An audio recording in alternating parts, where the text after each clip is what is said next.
Hi, today I'm reviewing the Anastasia Beverly Hills Soft Glam Eyeshadow Palette.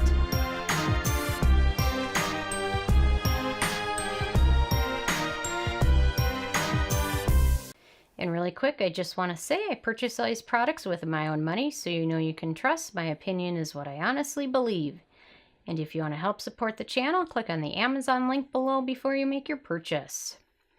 So this is the Anastasia Beverly Hills new eyeshadow palette, which is Soft Glam. Came out a good while ago, but it's still pretty new, and I'm still having fun kind of playing with some of the colors. So I knew everyone was kind of very excited for this to come out, and I was as well, to kind of see what direction the company would take after some of the recent palettes. I know that Subculture palette, really, a lot of people didn't like it. I thought it was okay. I didn't mind it. They're more pressed pigments than an actual eyeshadow powder, which can definitely be challenging for some people to use and apply without having some fallout, and you kind of have to alter your technique and also alter brushes. And I noticed with Soft Glam that a lot of the matte shades were kind of similar to the Subculture palette in the fact that they're more powdery. There tends to be a little bit more fallout than with a lot of other eyeshadows. So some of the colors in Soft Glam have this issue, and some of the ones don't. Some of the more shimmery shades don't have any issues like that as well. The one thing I do want to say, though, is when you pull out the palette and you look at the colors, there's nothing that's overwhelmingly wowing to me.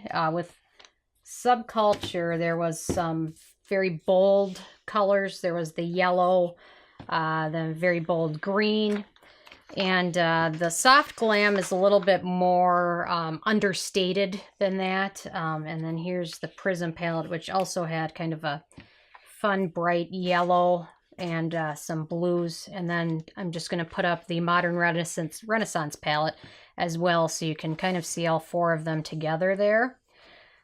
So if you have the other three, you don't have all of the colors that are in Soft Glam, but almost every color in here, you can find one in one of these that's very similar. They're not dupes at all. These are all different, unique colors. So I'm not saying don't buy it, because I love to enable people to buy more makeup, because I need to buy more makeup myself.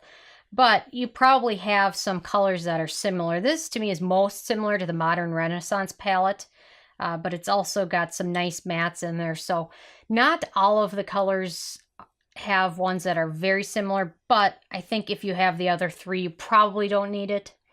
But since every color itself is unique, you should go buy it anyway. I mean, I don't know. If you love eyeshadow and love having things like that, there's nothing wrong with it. But if you're on a no buy or a low buy, this one can definitely wait, or wait till it goes on sale, because I'm sure it will be on sale soon. So anyway, those are kind of my 2 cents. But I wanted to set all four of them up so you could kind of have a good look and see if there's anything that strikes you in this palette that you don't have in the other three. So anyway, so I'm going to get to my Sarah score, and the first is packaging, and the brand does a great job with their packaging. It's nice, simple, but pretty uniform to all the other palettes. And then number 2 is alcohol. No alcohol in that. Gets a thumb up. Number 3 is fragrance. There's no fragrance. Number 4 is the manufacturing location, and this palette is made in the US, so no issues there. Number 5 is the ease of use, and that's where I didn't give it the thumb up because of some of those powdery issues that some palettes have. My palette has it.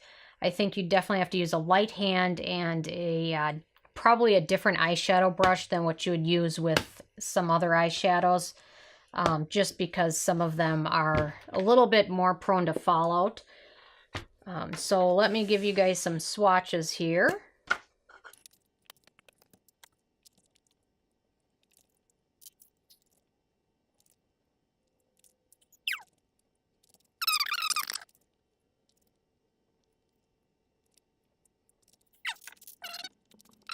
So, ease of use, I thought it was a little more tricky than some of their other palettes. Number 6 on my scale is pigmentation, and I gave it a thumb up there. Colors have a good amount of pigmentation in them, and they're pretty buildable as well. The shimmer ones are what I love because those have just a nice bright pop to them all. So it's pretty easy to apply, and they're all pretty pigmented. I think the eyeshadows are more similar to kind of the Subculture, where some of them are more like pressed pigments because they're so pigmented, which isn't a bad thing at all. It just requires a little bit more technique to apply it and to avoid some, if any, fallout that you have with it. So gave it a thumb up for that. Number 7 is animal testing, and Anastasia Beverly Hills is cruelty-free. We like that. Number 8 is performance, and I found this performs quite well for the most part. Some of the colors, depending on how many different layers you apply and how many colors you use, and the canvas of your eye, some of them can get a little bit more muddied colored. So I recommend using an eyeshadow primer with this. I used it with and without an eyeshadow primer, and it lasts pretty decently without a primer, but I did have some of the colors kind of muddying, almost like running together. So using it on top of a primer works much better, and it's easier to apply and easier to blend and smooth it out. But good pigmentation, good blendability, very buildable. Buildable with the caveat of some fallout. So, you know, you can always do your face makeup after you do your eye makeup, depending on how elaborate of an eye look you're going for. So I'm sure you all know that, but just to throw that in there. Number 9 is price, and I give it a thumb up there. It's $42, but I'm certain it will be going on sale soon, so always stay tuned for that. So the price is decent, especially on the same day when this was released. You have a $130 eyeshadow palette released, and this is $42. It almost looks free. So, and then number 10 is the It Factor, and I did not give it a thumb up there. That was the only other ding that they got. I think after the Subculture issues people had, I don't think there's as much hype with this. And there's no one color that's like the wow factor. Altogether, you can... Soft Glam is a good title for it. There's no wow color to it. There's not... You know, like with Natasha Denona, I'll see a palette and I'll look at 10 colors and whatever, but that one blue, I gotta have that one color. So, but there wasn't just a huge wow or it factor for this one. So, but Soft Glam's a good title. So, overall, it scored 8 out of 10, which is very good. Like I said, if you own some of the other palettes, you probably don't need this one, but it's always nice if you're traveling to have one little palette that can be your everything. You can make some good night looks. You can make some good day looks with it. And this one fits the bill for that. So I just can't fault you if you're buying it and you already have the other 3, because it's nice to have a nice collection of everything. Or if you travel, you can make some good evening or day looks with it. So overall, it's a good palette. Nothing wowable, but that doesn't mean it's bad just because there isn't one wow color. So, but I like fun things anyway, so I like a wow factor, but this one's very good and can be subtle and soft and glamorous if you want, so I guess that's why they named it that. So anyway, overall, it's a good palette. I'll be using it, so I'll probably be traveling with it a lot too. So anyway, I'm interested if you guys have had a chance to try this palette out yet and what your thoughts were. So leave a comment. I love hearing from you. One of these days I'll have to do a dupe show, because I've got so many palettes, and I know like each one of these colors I've got them, but it just depends on which one. So anyway, stay tuned. I'll do that one of these days. So anyway, feel free to subscribe if you're not already. I come with at least one new review every day, and check out nobsbeauty.net. Thank you so much, guys. Hi, this is Sarah from No BS Beauty, and I'm proud to offer you one of my first products. And it is a stainless steel makeup palette, and I've been using ones like these for quite a while, and it makes it a lot easier to mix kind of custom foundation shades, custom serums, custom lip colors. You need something like this in your makeup routine to make things a lot easier. And all the profits from it will go to help the channel, which I'm independent, and I purchase all the products with my own money. So definitely all of the profits will go so I can continue to bring you good reviews. But, you know, things I like to use are retinol. Retinol is definitely a good thing to use, but sometimes some of them can be a little too strong. So sometimes I like to mix them with other serums. So I'll use this to kind of custom make my retinol at night. So it's a little bit less irritating when you mix it in with something else. Or another thing you can do is mix in a vitamin C. Some of these can be a little oily or greasy, so sometimes it's nice to be able to mix it in with another serum. So I like to use the Clinique one, and I'll mix this in just a little bit because otherwise sometimes it can be a little too oily. And I'll mix it in, and in the morning I'll apply it all over my face before sunscreen.